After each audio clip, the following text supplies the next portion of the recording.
আসসালামু আলাইকুম রহমতুল্লাহ। এই যে নদীটা আপনারা দেখতে পাচ্ছেন, এই নদীটার নাম হচ্ছে জাদুকাটা নদী। এটি বাংলাদেশের সুনামগঞ্জ জেলার অবস্থিত।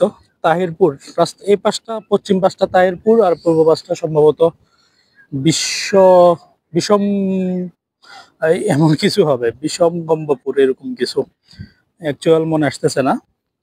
আর আমরা এখন যে টিলার উপর দাঁড়িয়ে আছি এটার নাম হচ্ছে, এই যে আপনারা দেখেন, এটা হচ্ছে বারেক টিলা। এটি সুনামগঞ্জ জেলার তাহিরপুর উপজেলায় অবস্থিত।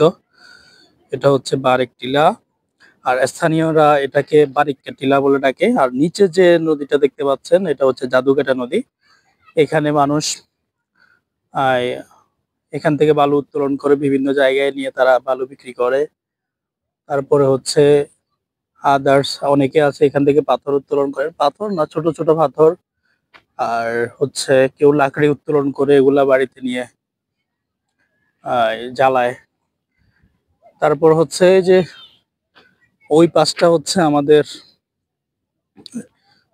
আমাদের সাবেক, যেটা বলে আর কি, সাবেক বন্ধু প্রতিম দেশ ভারত।